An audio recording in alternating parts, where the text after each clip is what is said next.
Halo, assalamualaikum warahmatullahi wabarakatuh. Selamat datang kembali teman-teman di channel ini bersama saya Radian. Di video kali ini kita akan membahas tentang investasi ya teman-teman. Jadi agak beda dikit kita dari bisnis online ke investasi ya. Tapi masih mirip-mirip karena investasi ini kan salah satu cara untuk bisa menghasilkan passive income ya. Jadi buat teman-teman yang mungkin sedang melakukan investasi, kemana harus menginvestasikan uang gitu ya, bisa ditonton video ini untuk pemula ini, khusus untuk pemula ya. Kalau misalnya udah expert ya monggo aja ditonton gitu, siapa tahu ada tambahan baru, ilmu baru gitu ya. Tapi khususnya untuk pemula yang benar-benar baru terjun ke dunia investasi, dan kita akan fokusnya adalah investasi reksadana ya teman-teman. Jadi untuk yang investasi saham atau mungkin investasi ke kripto mungkin agak kurang relate dengan pembahasan kali ini ya. Tapi kalau misalnya mau coba untuk menjadi seorang investor reksadana, monggo silakan ditonton video ini sampai habis. Oke?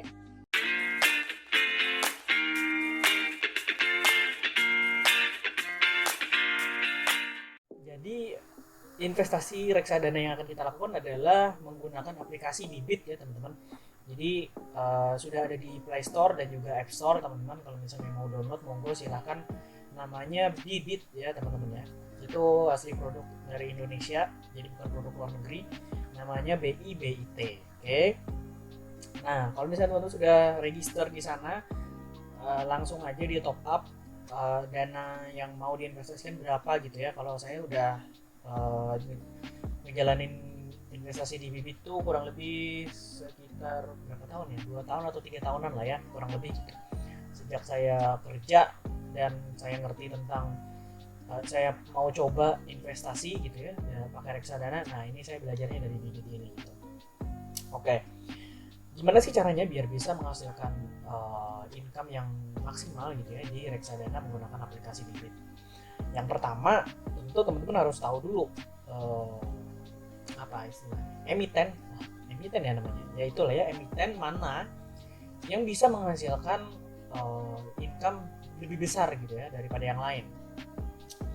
Di Bibit sendiri itu terbagi menjadi 3 macam emiten teman-teman yang bisa teman-teman bukan dimainkan ya, maksudnya yang bisa diinvestasikan gitu. Ada 3 macam reksadana. Yang pertama adalah RDPU atau reksadana pasar uang.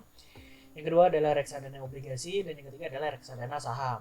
Nah, 3 jenis investasi ini punya profil resiko yang berbeda-beda teman-teman. Kalau misalnya reksadana pasar uang itu adalah yang paling aman dari semua jenis investasi yang lain. Obligasi itu menengah ibaratnya. Kalau saham itu ya kurang lebih kayak main saham atau kripto gitu ya. Profil resikonya tinggi, tapi namanya risikonya tinggi tentu ada risiko baliknya tinggi juga gitu, high risk high return bilangnya. Disclaimer dulu kalau video ini tidak berupa ajakan atau berupa paksaan untuk teman-teman melakukan investasi, sama sekali tidak. Ini hanya tujuan edukasi aja buat teman-teman yang mau belajar investasi di reksadana menggunakan aplikasi Bibit. Oke, di Bibit sendiri itu ada namanya robot profil kalau nggak salah namanya ya. Jadi robot profil ini gunanya untuk mengetahui setinggi apa profil resiko yang kita miliki gitu ya. Kalau misalnya teman-teman baru pertama kali masuk ke Bibit, itu nanti akan ada namanya robo. Nah, gunakanlah robo itu sebagai acuan kita pertama kali untuk melakukan investasi. Kira-kira duit yang kita miliki ini nanti dialokasikan ke mana yang paling tepat gitu. Nanti si robo ini yang akan ngasih tahu, oh karena profil resikomu segini, maka nanti um, yang akan bisa diinvestasikan uangmu ke sini ke sini. Nah itu udah dikasih tahu sama robonya Bibit gitu ya. Nah kalau misalnya punya saya itu dari si robo Bibitnya dikasih tahu bahwa portofolio investor saya itu adalah moderat.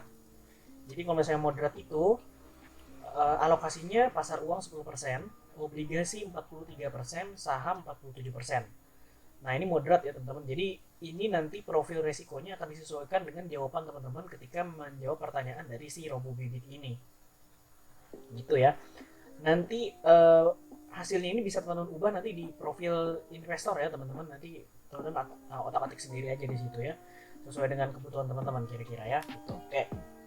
Lanjut.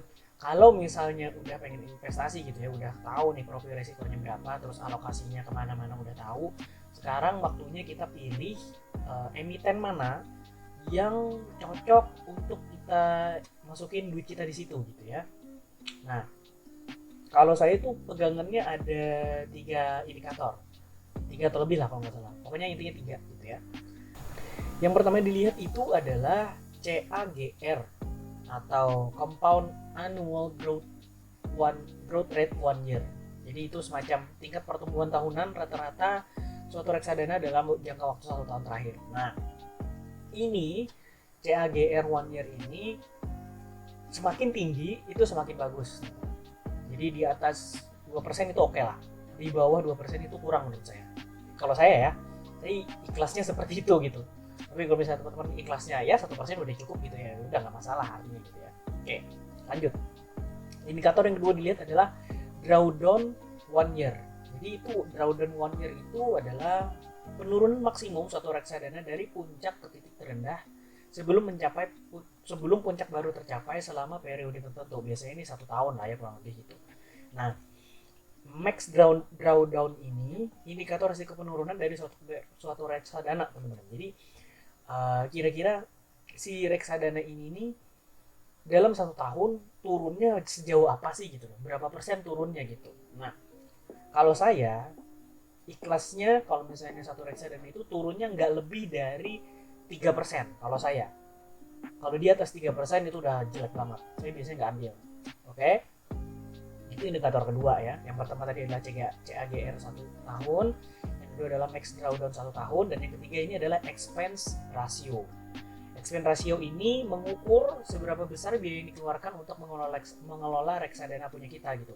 Nah, sebagai informasi aja, kalau misalnya kalau misalnya pakai reksadana itu teman-teman, itu ada manajer investasi namanya teman-teman ya. Jadi mereka lah yang mengelola uang kita biar nanti diputar gitu ya, atau diakumulasikan bisa dapetin cuan lebih banyak gitu. Nah, untuk bisa dapetin cuan lebih banyak itu mereka mengeluarkan biaya gitu, ada biaya yang harus dikeluarkan gitu, entah itu mungkin gaji mungkin. Nah, saya kurang tahu ya, ini anu saya aja asumsi gitu, entah itu gaji mungkin atau mungkin belajar, atau saya nggak tahu ya, kurang lebihnya kayak begitulah. Jadi manajer lebih kecil expense ratio mencerminkan kepiawaian manajer investasi dalam mengelola reksadana untuk investor secara efisien. Nah, ini dia gitu ya. Expense ratio semakin kecil semakin bagus. Oke. Kalau saya ikhlasnya expense ratio itu nggak lebih besar dari 2%. Ikhlasnya saya ya. Jadi tapi ini perlu dilihat lagi gitu. Expense ratio ini kalau saya dihubungkannya dengan CAGR 1 tahun. Kalau misalnya CAGR 1 tahun dengan expense rasionya 1 tahun dengan expense rasionya sama, saya nggak ambil. Jadi misal CAGR 1 tahunnya 2% nih, expense rasionya 2% juga, saya nggak ambil tuh. Saya jarang ambil seperti itu biasanya. Saya selalu melihat CAGR-nya lebih besar daripada expense rasionya, biasanya kayak gitu. Oke ya. Terus ini yang keempat, ini opsional aja. Total AUM. AUM itu dana yang dikelola dari si manajer investasi ini gitu. Jadi makin banyak makin bagus gitu ya. Biasanya satuannya itu triliunan, T gitu ya. Kalau yang saya lihat ini adalah 2,38 triliun. Artinya ini gede banget uangnya yang dipegang sama si manajer investasi ini gitu. Nah, kalau ini kalau saya biasanya ikhlasnya di atas 1 T biasanya. Kalau misalnya masih B, 900B, 800B, wah itu masih terlalu kecil kalau buat saya. Tapi kalau misalnya teman-teman ikhlasnya, ya udahlah aku 900B nggak apa-apa gitu, asal CAGR-nya 5% misalnya gitu. Ya oke lah. Itu, nah sekali lagi ini tergantung dari keikhlasan dan profil resiko masing-masing ya teman-teman ya. Jadi nggak bisa disamaratakan gitu. Ini saya cuma kasih gambarannya aja gitu ya. Saya ikhlasnya untuk total dana ini adalah di atas 1 triliun biasanya kayak gitu. Itu opsional. Nah, terus yang perlu dilihat lagi adalah minimum pembelian teman-teman. Nah, ini penting ya, karena di reksadana bibit ini ada berbagai macam minimum pembelian teman-teman. Nanti ketika udah dilihat di 4 indikator yang saya kasih tahu tadi, lihat lagi minimum pembeliannya berapa gitu ya. Karena ini bergantung sama modal teman-teman yang teman-teman punya gitu ya. Dan ini juga akan berpengaruh ke hitungan si robo bibit yang tadi tuh gitu.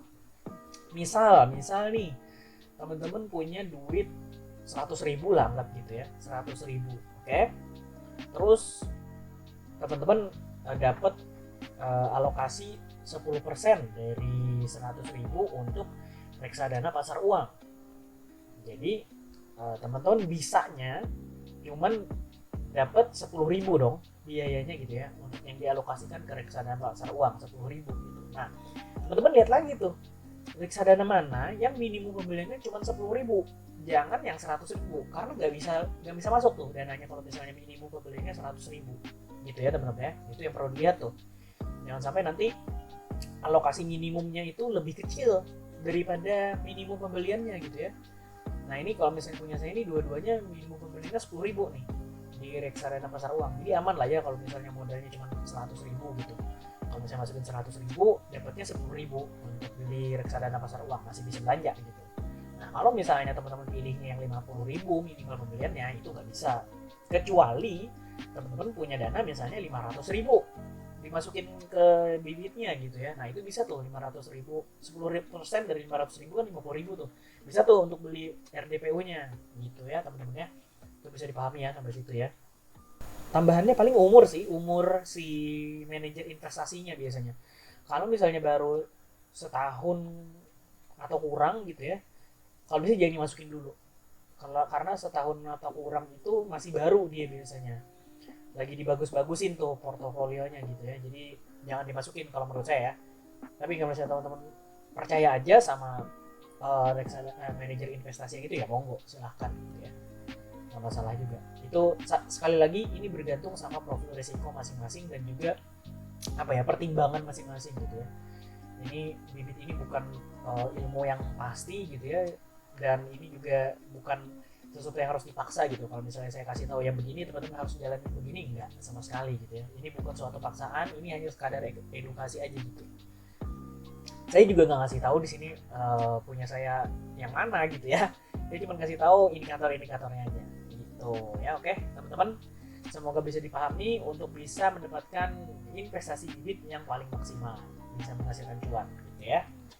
Jika ada pertanyaan tentang investasi bibit kali ini, monggo tuliskan di kolom komentar. Kalau misalnya ada kritik, saran, atau rekomendasi topik apa lagi yang akan dibahas di video di channel ini, tuliskan juga di kolom komentar ya. Terima kasih banyak sudah menonton video ini sampai habis. Sampai ketemu di video berikutnya. Assalamualaikum warahmatullahi wabarakatuh. Salam.